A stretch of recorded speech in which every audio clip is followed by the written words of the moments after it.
Paul Pabeuf ne me démentira pas. Voilà, la circonscription est grande, elle est multiple, elle est diverse, mais elle est également riche. Tu vas vivre une période formidable, pleine de rencontres et riche en événements et en grande satisfaction jusqu'au bouquet final. Voilà, il a toutes les qualités requises, je crois, mais c'est quelqu'un aussi qui, de par ses engagements associatifs notamment et au niveau culturel, eh bien, s'est fait remarquer. Il a su fédérer et rassembler autour de sa personne, puisqu'il a été élu président à la tête du Conseil culturel de Bretagne il y a 2 ans, un peu comme moi à la région. Donc c'est rationnellement et affectivement que je sais que je peux faire confiance à Paul. C'est donc pour cela que je suis là ce soir. Eh bien, Paul fera un très bon, un excellent député.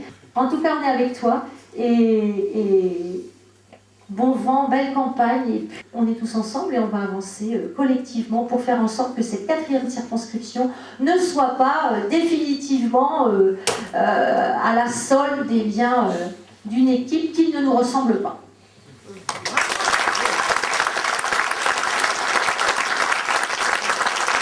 Je tiens d'abord à vous remercier d'être venu, je tiens à vous remercier de votre soutien. Et on m'a demandé si j'aurais été d'accord pour porter cette candidature. Alors, je n'ai pas été très longtemps à dire oui. Moi, je ne suis pas quelqu'un de passage ici. Je suis né dans le pays de Pernelle. Si j'ai accepté aussi, c'est parce que moi, Sarkozy aussi, j'en ai ma claque. C'est quoi? Il y en a marre. Les écrans de fumée ou les effets d'annonce. Alors là, on allait voir ce qu'on allait voir. Le capitalisme moralisé. On allait voir les paradis fiscaux, c'était terminé. Là, en fait, 4 ans après, on n'a rien vu du tout. La crise est là, on est toujours à peu près dans les mêmes choses. Le capitalisme financier marche sans que personne, en fait, ne le contrôle réellement. Simplement, il fait des petits pour toujours les mêmes. Alors, comme on dit chez nous, grand bavou, petit faisou. Par contre, c'est toujours les mêmes qui payent. Bon, la TVA sociale. Il faut quand même savoir que les 10% les moins riches d'entre nous consacrent 10% de leurs revenus à payer la TVA. Celle qui est à 19,6, etc. Bon. Par contre, si on prend les 10% les plus riches, eux, ils mettent simplement 5% de leurs revenus pour payer la TVA. Donc la TVA est un impôt totalement injuste. On baisse les dépenses, donc moins de fonctionnaires, et en même temps on réussit à creuser le déficit. Alors m'expliquez, moi d'habitude quand je ne dépense pas, j'ai mon compte qui ne baisse pas. Par contre quand je dépense, là, alors pourquoi? C'est assez simple, c'est les cadeaux qui sont faits aux riches, les cadeaux fiscaux. La taxe sur les transactions financières, il faudra la faire au niveau européen. C'est quelque chose qui peut rapporter 200 milliards par an. Moduler les droits de douane en fonction du respect des normes sociales, en fonction aussi du respect des normes environnementales. Alors on dit souvent la compétitivité, les Français ne sont pas assez compétitifs. Est-ce qu'on s'est posé la question de savoir si on n'était pas assez compétitif, par exemple, parce qu'on donnait trop de dividendes aux actionnaires? Visiblement non.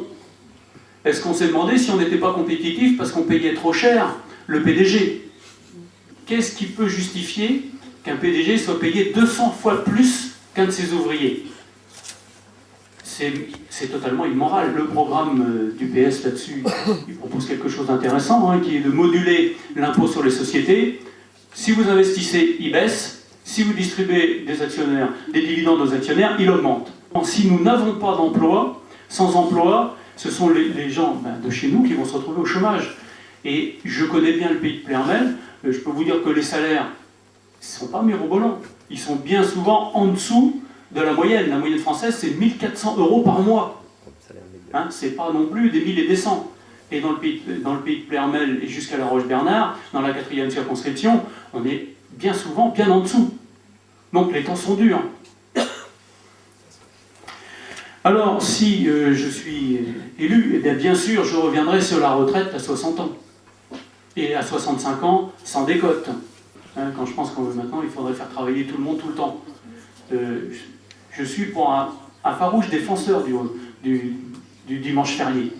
S'il n'y a pas ce dimanche-là, quand est-ce que les familles vont pouvoir se retrouver? Quand est-ce qu'on va pouvoir aller voir nos amis? Quand est-ce qu'on va pouvoir aller faire des choses ensemble et avoir du lien social? Pas jamais. Il y en a toujours un qui sera au boulot. Donc c'est pas possible ce genre de choses. Alors la relance économique, c'est évident qu'il faut le faire, et déjà je pense que c'est bien parti avec les régions, une banque d'investissement, c'est souvent les régions qui sont les mieux placées parce que qui innove aujourd'hui, qui emploie, ce sont les PME, les PME. On a aussi, les PME vont travailler dans toute la transition énergétique et écologique. Hein, les véhicules propres, l'énergie marine, le stockage de l'énergie. Tout ça, c'est de nouvelles technologies dans lesquelles il va falloir absolument investir pour ne pas être dépassé. Les énergies carbonées vont petit à petit s'éteindre. Le problème de la sortie du nucléaire, c'est la date. C'est quand? Parce que de toute façon, on en sortira. La contre-réforme territoriale faite par Sarkozy, la réforme de Sarkozy, elle n'avait qu'un seul but.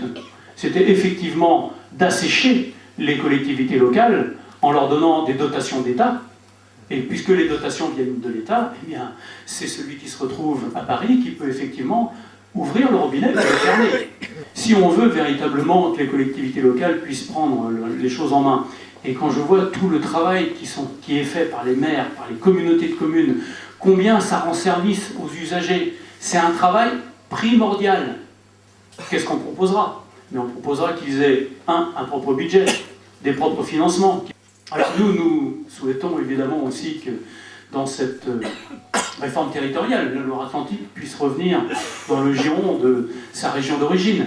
Et puis je pense bien sûr à la culture qu'on a en Bretagne de manière générale, une culture très ouverte, avec des influences très diverses. Et cette culture, c'est évidemment un secteur économique, donc qui génère de l'emploi, qui génère de l'argent, mais c'est aussi une image. Et cette image, elle est très importante pour nous, parce que la Bretagne est identifiée, en fait, dans le monde entier. Il y a une autre chose aussi, c'est, bien sûr, de par mon engagement associatif, c'est la loi sur les langues régionales. La loi sur les langues régionales, elle est prête. C'est le député PS de Quimper, Jean-Jacques Urvois, qui l'a rédigée. Il a beaucoup consulté toutes les associations de défense des langues sur toute la France. On a fini par avoir quelque chose qui tient la route, mais le gouvernement n'en veut pas. Il faut se mobiliser, hein, le changement c'est maintenant. Donc je vous remercie de votre attention. Je remercie les intervenants de leur soutien et d'avoir dit plein de choses très gentilles sur moi, même si ça me gêne un peu.